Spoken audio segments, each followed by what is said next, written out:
at University of Nueva Cáceres. At present, Dean Kenji holds the position of the Dean and Students Affairs of the Dean of the Students Affairs, and at the same time, the Program Head of AB Political Science and MPA programs in the same university. He was also the Dean of the College of Arts and Sciences of UNC for 6 long years, from 2018 to 2024, a member of the prestigious Philippine Political Science Association, Association of Social Sciences Educators, Researchers and Teachers, and the PIO of the National Association of Center for Human Rights Education from 2020 to present. Ladies and gentlemen, let us all welcome Dean Kenji and give him a big round of applause.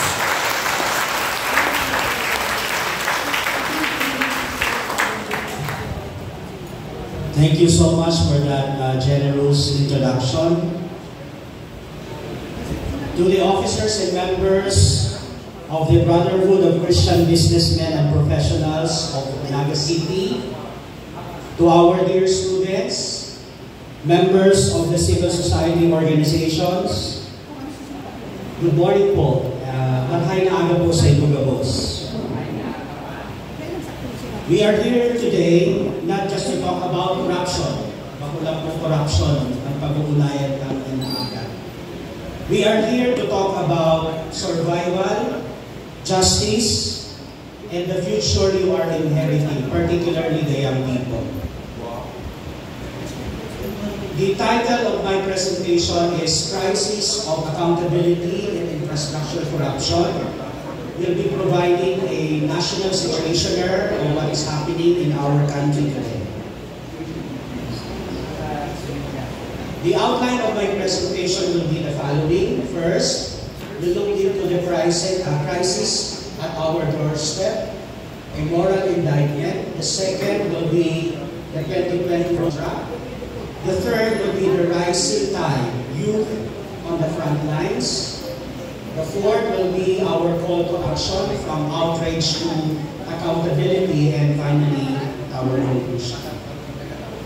And let's now start our discussion. First, the crisis at our doorstep, a moral indictment. I want to start with a stark, painful image. When the rains fall and the floods rise, as they have so devastatingly this year, it is often called natural disaster. But let's be honest po, the perennial flooding that disrupts our classes, destroys the livelihoods of our kababayans, and tragically take lives, it is not just an act of nature. It is a moral indictment of state failure. It is the direct consequence of a broken system that prioritizes greed over our safety. The Philippines in 2025 is grappling with a profound, we call this as crisis of accountability, a sickness in the very bones of our governance. This crisis has been laid bare by the ongoing obscene infrastructure corruption scandal, particularly the trillion peso flood control anomalies. And alam naman po natin na for the past several months, we are confronted with the news about these anomalies. This is not merely bureaucratic theft. This is theft of our collective future. Second, the 2025 situation are a broken social contract. Let's look at the facts. The Senate Blue Ribbon Committee revealed a scale of plunder that defies our imagination. Hindi po natin sukat akalain na ganun kalaki ang winawaldas, kinukurakot ng alleged na mga DPWH or DPWH officials, some of our public officials, specifically some of our congressmen and some of our senators. We are talking about 545 billion pesos in public funds allocated for flood control and infrastructure projects since mid-2022. Of that staggering amount, estimates suggest that hundreds of billions, including estimated 173 billion pesos just this year, are potentially lost to corruption. Sino hindi po mag-iinit? Lalo-lalo na po ako, isa sa mga taxpayers. Bago pa man namin ma-receive yung aming payslip, deducted na, especially kung single ka. Walang additional na exemption. Mabuti yung may mga asawa na at may mga anak, may exemption. Kami mga single, wala. Kaya yung deduction sa tax namin ay talagang malaki. So kung titignan natin ang ating gustong mangyari sana, we are regularly paying our taxes because we want na yung ating pera ay mapupunta sa tamang proyekto, sa tamang servisyo. But with this kind of situation that we are confronted today, parang pwede bang magkamayroon ng tax holiday?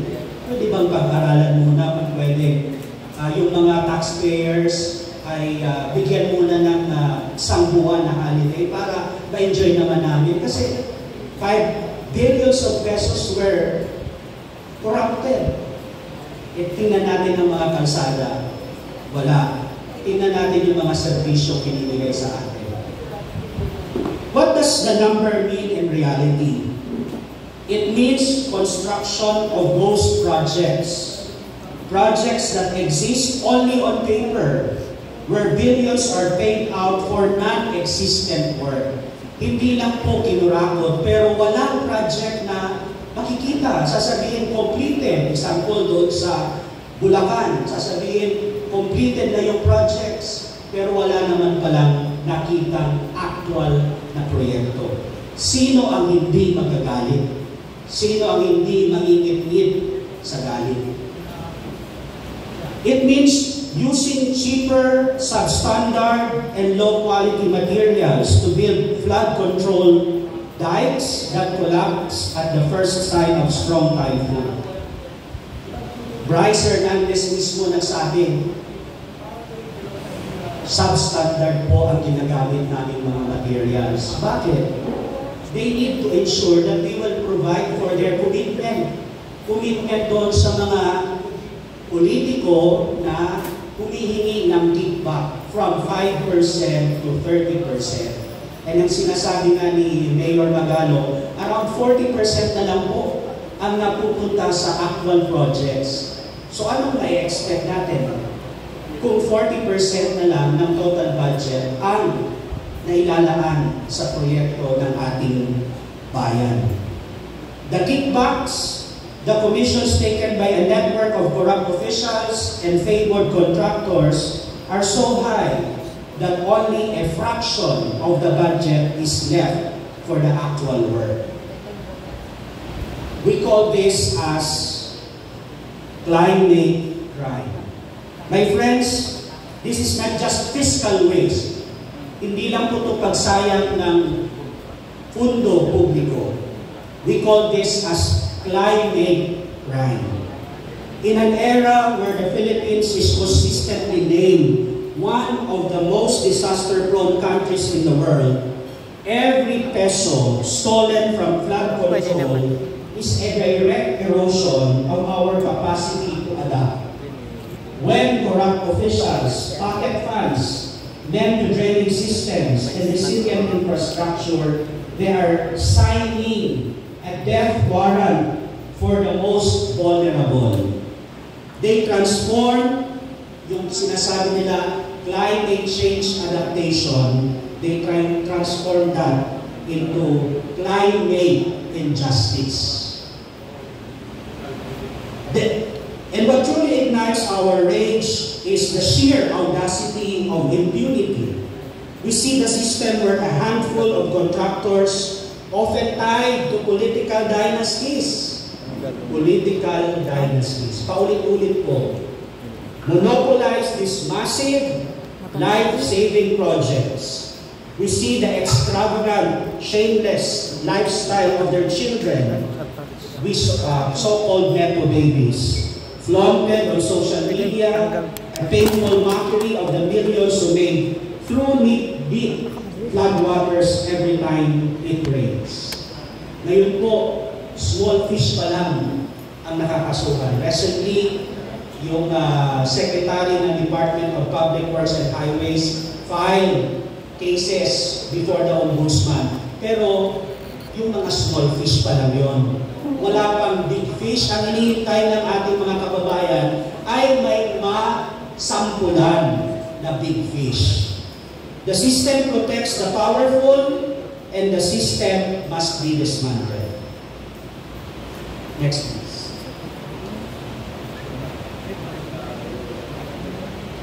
Yan. Pero, but in this darkness, we have seen a powerful light. You, the Bicolano, and the Filipino youth. The youth, together with our civil society organization, have risen to the challenge.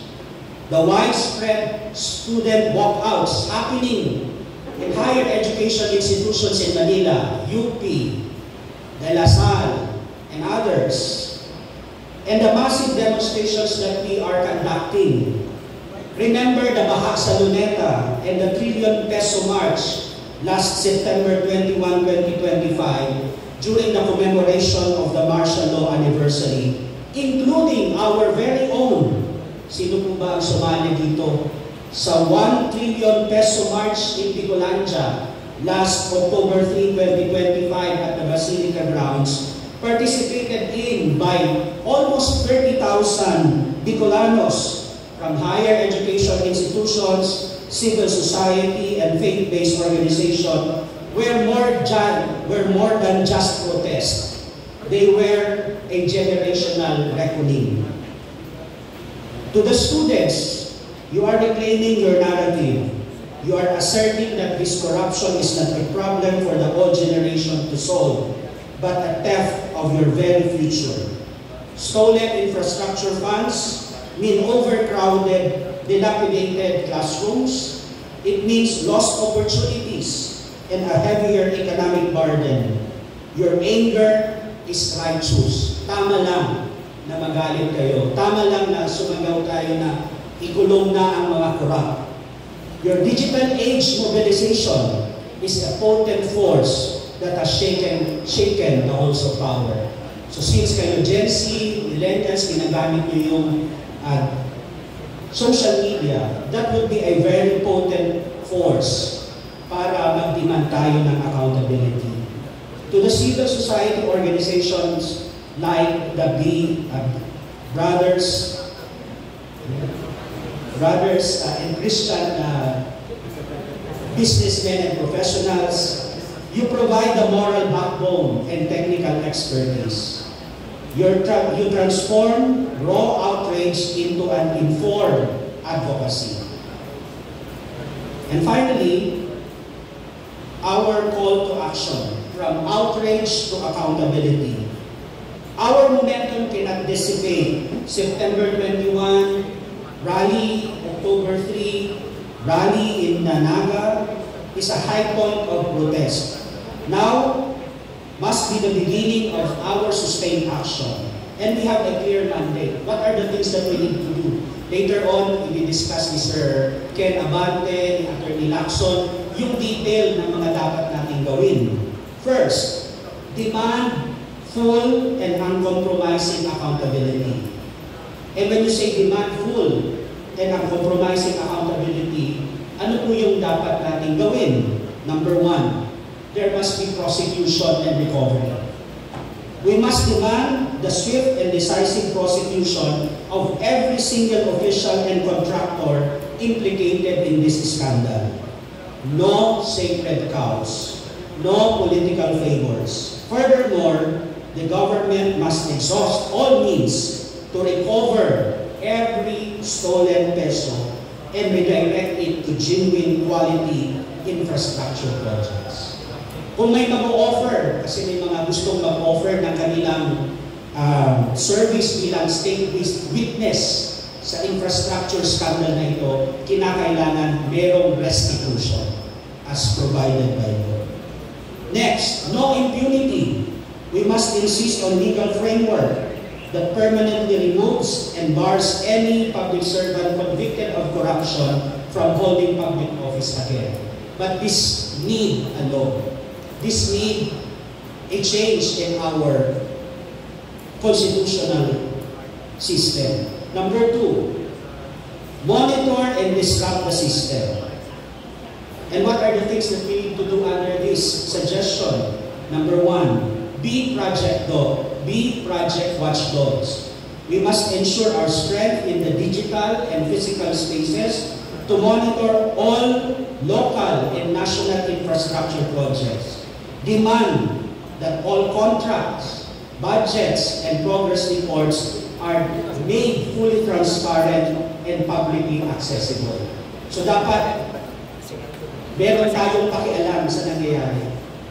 We participate kung may mga tatawag na mga ganito, mga forums, we join, we participate. And kung mabibigyan tayo ng pagkakataon na maging part ng mga budget hearing kahit sa local government ninyo, you also participate. Number two, fight for electoral and systemic reform. Sinabi na ni Brother Noel kanina na isa sa mga i-discuss ni Attorney Lacson ay about electoral reforms. The corruption scandal is rooted in political dynasties and the concentration of power. We must actively campaign for the immediate passage of anti-political dynasty law.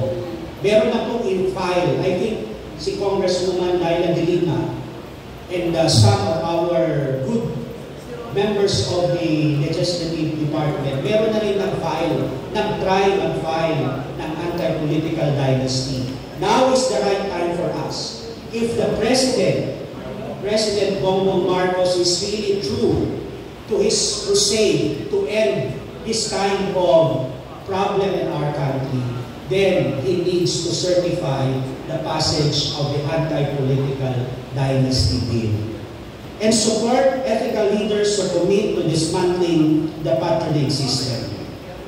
Number three, institutionalize integrity. And how do we do that po? First, beyond the scandal, push another important law. Push for the immediate passage of Freedom of Information Bill or law. I think Congressman De Lima already filed a bill on this freedom of information. Matagal na pong panahon ni Pinoy, ni President Noynoy Aquino, meron ng attempt to pass FOI. Pero hanggang ngayon, wala pa rin. So another hamon kay President Marcos, certify as urgent the passage of the Freedom of Information Bill. Let us institutionalize the structures that make corruption harder and accountability non-negotiable. Another law is expand. Another law na pwedeng gamitin for us to prevent all of these things to happen again is to expand the power of the Independent Commission on Infrastructure na dapat meron silang prosecutorial power.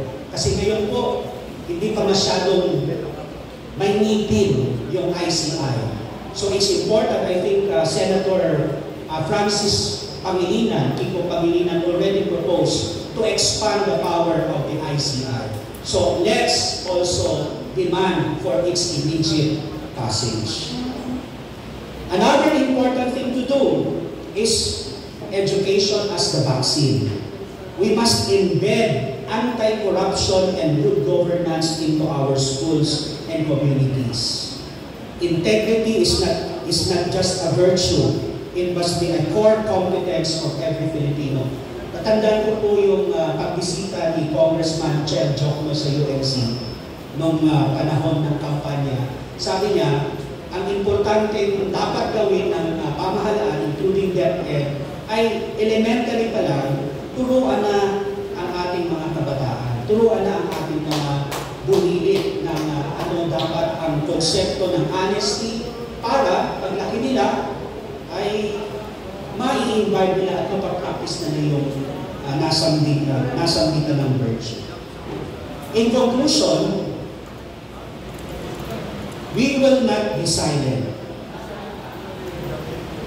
The crisis of accountability is not an obstacle. It is a challenge for all of us. It is a test of our resolve. They thought we would be complacent. Kala nila wala lang. Kala nila hindi tayo mag-iingay. They thought we would be silent. They were wrong. Maling-maling sila. We will not allow them to steal our present. We will not allow them to drown our future. We will hold them accountable. We will demand justice. And together we will build a nation where public funds truly serve the public good. You, the young people, the youth will not be silent. Accountability is not optional. We will not be drowned by their greed. Para sa bayan, let's continue to fight. Thank you and just matters. Maraming salamat, Dean Kenji. I really like everything that you have said and the situation ngayon sa ating kumbaga, our country. And kung sabi nga in education as the vaccine, itong event na to ay isa sa mga booster natin dun sa vaccine natin. And the call to action of the outrage, hindi lang galit na may accountability. Once again, let's all give a round of applause to Professor Kenji. And we would also like to acknowledge the arrival of His Excellency, Most Reverend Rex Andrew C. Alarcon, PD, of the Archdiocese of Cáceres.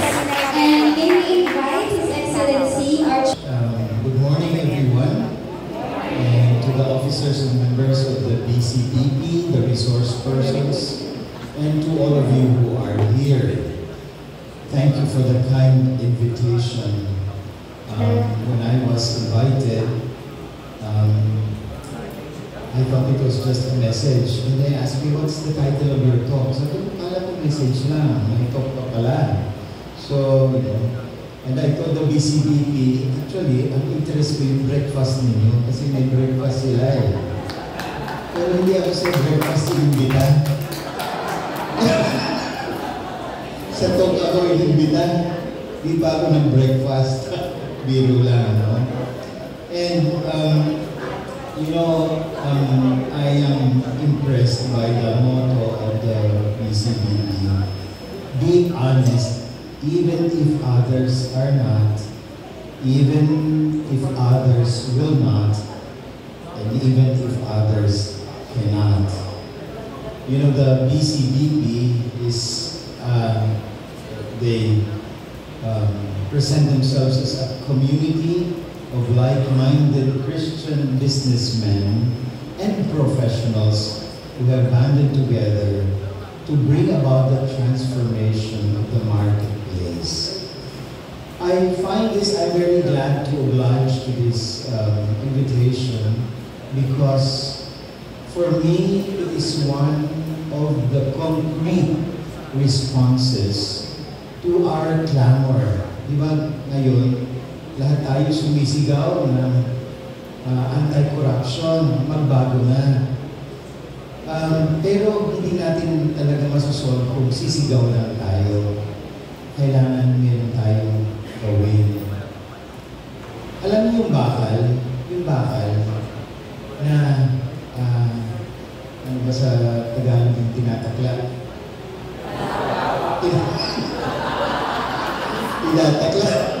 Tinatalawagan mo. Alam niyo, pag sinabi mo baga, tinatakla na niya ang isip ko. Pag tinatakla na ang isip mo, ang nangyayari hindi sa labas. Ang nangyayari sa loob. Ang bakal, pag tinatakla, sa loob niya, nakukurap yung loob. That's corruption, no? Something is wasted, nalalapa, tinatakla. Kaya ang corruption, magayon na maintindihan ka, may nangyayari sa loob na. bago lang sa luwas, something is happening within. We are being corrupted. And that is why I would like to approach this first by inviting you to look into ourselves. To look into ourselves. The BCBP aims to bring into the community men and women of significant influence in business and in the profession, who together will be instruments of Christ in the business milieu. This requires from every BCBP member, of course hindi naman kayo member pa, pero ang nasa kanila, an ongoing personal conversion. Ongoing personal conversion together with a commitment to practice Christian values in the workplace. And I would like to say that this is a call to personal conversion. When we shout, no to corruption, when we shout, ayaw na namin ito, ang unang tawag, panawagan dito ay personal conversion. Pagbabago ng sarili. Because we are all part of the system. Me, myself included. I say I'm very happy to oblige to this because I am very much encouraged because the BCBP are lay persons. Hindi sila mga pare, hindi sila obispo. At kailangan din namin yun. Kasi kailangan din namin it's not that they are an addition. The church is kayo po, kayo. No? Or most of the time, we ask our pastors to speak. Certainly, we should speak. But, hindi ko alam kung napansin nyo, number one, hindi na masyadong pinakikinggan yung bishops and priests. Dati noon, pag nagsalita ang CBCP, talaga, sigurado, nasa first page siya ng dailies. Ngayon, pag nagsalita, wala na. Nasa loob na, hindi na binabasa eh. Pag nagsalita ang pare o bishop about politics, hindi naman kayo nakikinig talaga eh. Diba? May sarili kayong pag-iisip. But every now and then, hinihingi kami sumigaw. Pero, medyo hindi masyado kasi politics is not our business.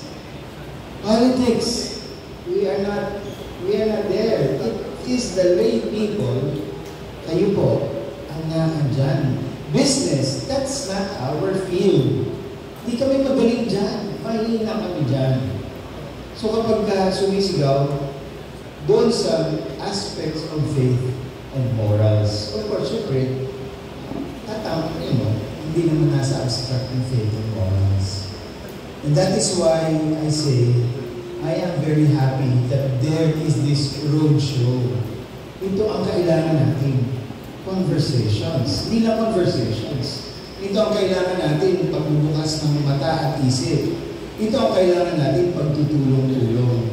Not merely shouting out there. And I say it begins by personal conversion.